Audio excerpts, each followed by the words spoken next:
Hello and welcome. My name is Luke White from Betfair Australia, and today something a little bit different. We're adding some Kiwi flavour to our Betfair Australia content, and I'm lucky enough to be joined by champion New Zealand jockey Danielle Johnson. Welcome, Danielle. Hi guys, thanks for having me on. It's a real pleasure. Not a problem. We haven't done a lot of New Zealand content, so we're pretty excited to add something different. First of all, your New Year's did not get off to the start that you were hoping for. You're involved in an unfortunate accident and I believe a fairly serious leg injury. How's everything going?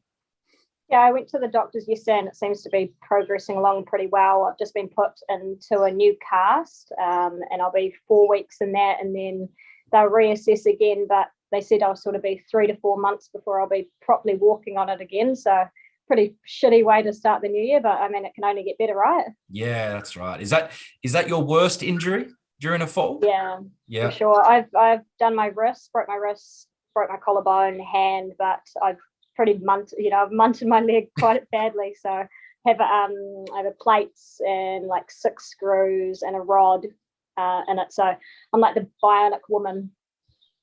Very tough for you jockeys. How is the timeline on returning? Have you put much thought into that? Not really sure. I suppose, like for me, I feel like everyone tries to rush back and get back to the races and everything like that. But for me, it's my only body I have, so I probably prefer to get it 100% right than come back and have more issues. So talking to my surgeon when I first did it, he said with the plate that I have down by my ankle, they'll probably want to take that out. So if that means 6 months with it in and then get it taken out, and then I'm probably another 3 months after that, it could be, up to a year. And to be fair, I'm going to miss the best of the racing, so I might as well sit out the winter as well. Yep. No, that's fair enough. We appreciate the honesty. Just a little bit of background on yourself. Obviously, your father also notched up over 1,000 wins, champion jockey over there. So tell us a little bit about growing up and getting into racing. So I feel like it was always going to be in my blood to be a jockey. To start with, I wasn't very good at school, and you can make money by riding horses, but I was, which I wasn't bad at doing. So it was a pretty obvious choice in a career. But had ponies ever since I could walk, and mum and dad, they took us over to Macau in Malaysia when my brother and I were just born, and we spent 5 years there. Dad was riding over there, and then they moved back to New Zealand when they're still on the home farm in Pukekohe where mum pre-trains horses. Dad probably retired 18 years ago. I've been riding 15 years. But yeah, it's just always bred into me, and I feel like Dad sort of lives a bit of his riding career through me. I think he loves it, and I'm definitely the favourite child. Not that I tell my brother that. Perfect. I do have to ask the question. Obviously, we've had a handful of New Zealand jocks make it over to Australia. James McDonald, the Cuz, Michael Walker, and have been quite successful. Has that ever been a plan of yours, or have you ever put any thought into coming over? Well, I'm glad you call them Kiwis and you haven't tried to take James for one of your own. I'm only saying that for this interview. We do claim him, though. So I've had a couple of opportunities. I've been over there and ridden a few times, ridden Sophia Rosa 3 times, once in Sydney, a couple of times in Melbourne. And then when I was an apprentice, I actually won an award that Jason Collett won and went to Chris Waller. And it was so hard when I went, though. I wrote out my claim so quickly, and I went out over there, and I was riding against Hugh Bowman with no claim, and I'd been riding a year and a half. So the obvious choice is not to put Danielle Johnson on; it's to put Hugh Bowman on, and I understand that completely. But just haven't really probably had that many opportunities to go over there, and I mean I probably could have gone over and tried to make a new life for myself, but do love New Zealand and love the lifestyle that we can live here. I could have chased more money, but yeah, I'm pretty content. No, that's great. We will happily welcome you. We love our female top jocks over here, and I think it would be like, it's not just Hugh over you now. I think you might have a little bit of pull. I think you might get a few rides actually. Yeah, could give it a go, but I'm only on one leg at the moment, so yeah. We'll get through this first. Perfect. Horses like Melody Bell, Probabile, The Chosen One, just a few horses I can think off the top of my head that have come over from New Zealand. Obviously, we have a lot of New Zealand bred horses that we claim as Australian anyway. But like these type of top level horses, what was probably the best horse you've ever ridden? Best horse. All right, so that's a really hard question. Avantage, who has given me my most Group 1s. To me, she's been the best horse I've ridden. I don't think I've ridden my champion, I hope, anyway. I feel like there's, a better horse out there. And no disrespect to all the good horses that I've ridden. But yeah, if you get my line of what I'm trying to say there. Yep. Obviously I haven't ridden, I never rode Melody Bell or those other good horses probably that have been over to Australia. But yeah, Avantage, I'd say, is probably definitely at the top of my list. Beautiful. Very good horse. Karaka Millions, obviously this weekend, you'd be sad to be missing out. I think we said offline that you'd normally be on the dance floor this weekend and obviously have a big book of rides. For anyone that hasn't been to Karaka, what can they expect? Get your drinking shoes on. It's a very big party. And, for people that probably aren't that interested in horse racing, it's, it's just so much more that meeting. You've got the hype of the races and the $1 million races and the better horses going around, but it's just such a great party that I think, even if you aren't really horsey, you'd enjoy it. There's obviously a couple of runners tomorrow that you probably would have been sitting on, including Wolverine. We've got the $2 million races. Wolverine, obviously hard in the market at about $3.60 at the moment. Would that still be the horse you'd be choosing to sit on tomorrow? Yeah, I won on Grayson Gray, who was right in the market as well, for Tiakau, who's just recently been scratched. But I think I would have stuck with Wolverine. She hasn't done anything wrong to date, and hard to get off a horse that you've won the last two on, that's for sure. And she's going into such a great chance, and she's the favourite at the moment. I'm pretty sure she's still the favourite. So she's my obvious choice. I actually have a friend who has a share in it, and we bought another horse at the exact same time.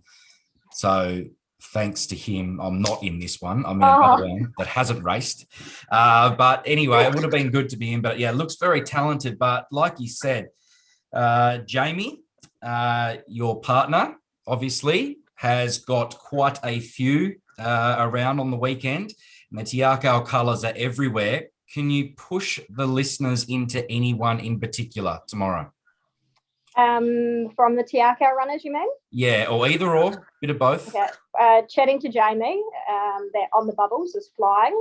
Yep. And he's probably $1.70 favourite, so you're not getting much value there, listeners. But Rapid Falls is one I like, and that's in the first race. It was really unlucky on New Year's Day, so I think you'll get a little bit of value there if you're looking for that. Yeah, beautiful. I like it. I think Tiptronic might be the favourite in that race at the moment, but we'll have to wait until tomorrow.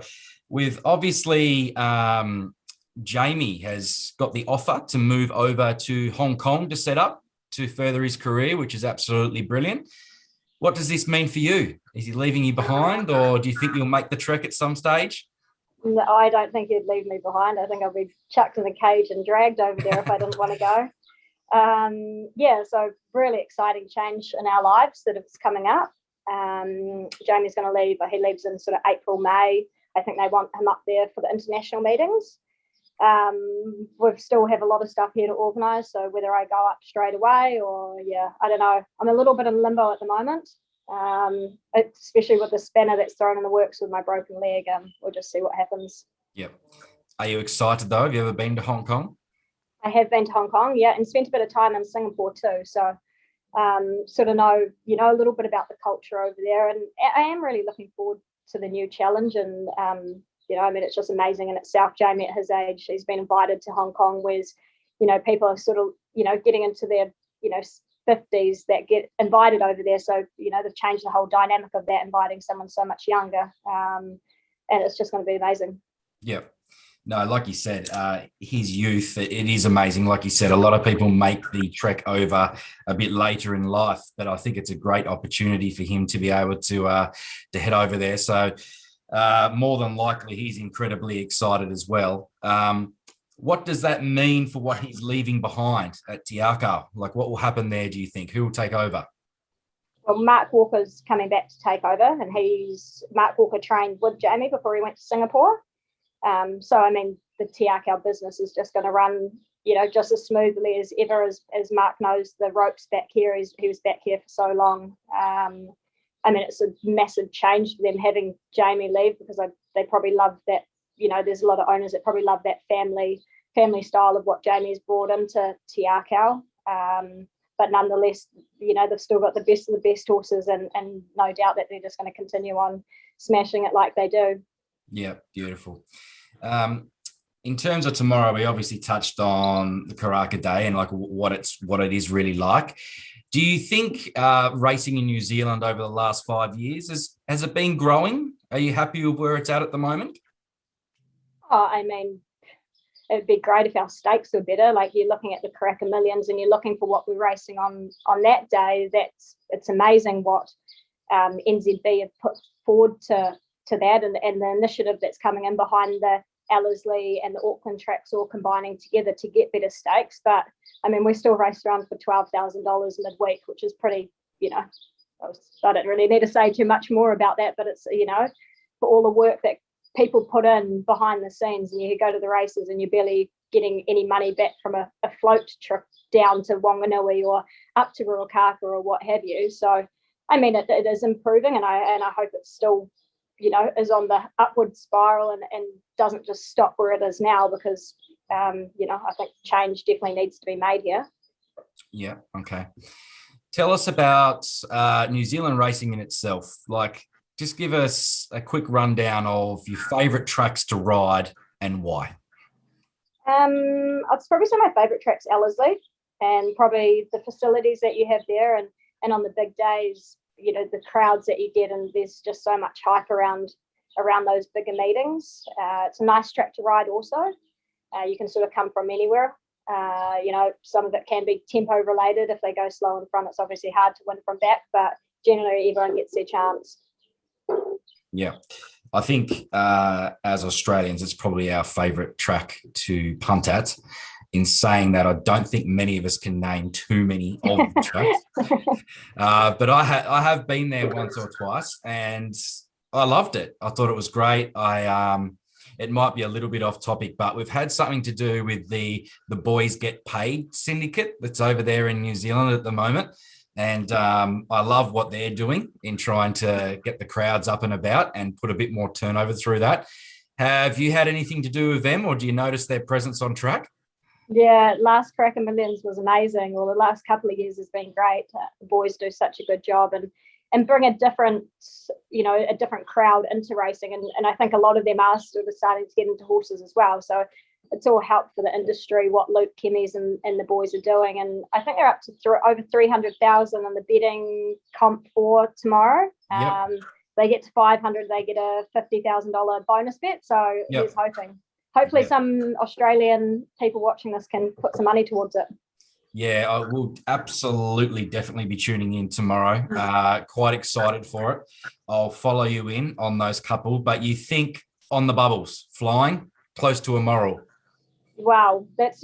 I asked Jamie the other morning. Well, since I'm not riding, I can ask these things now. I said to him, "What do you think is your bet?" Well, obviously not best bet because it's $1.70 favourite, but what do you think's going the best? And he said, on the bubbles, the way he worked, and it'd be great to see him win the 2-year-old millions and the 3-year-old millions. Yep, no, beautiful. We will leave it there, Danielle. I just want to thank you so much for the chat. Obviously, it's great to be able to endorse some New Zealand racing. We have the product, and we would like to continue to build on it, make it a little bit stronger. So we wish you a speedy recovery, and hope whatever you decide in the future that it's fun, and good luck.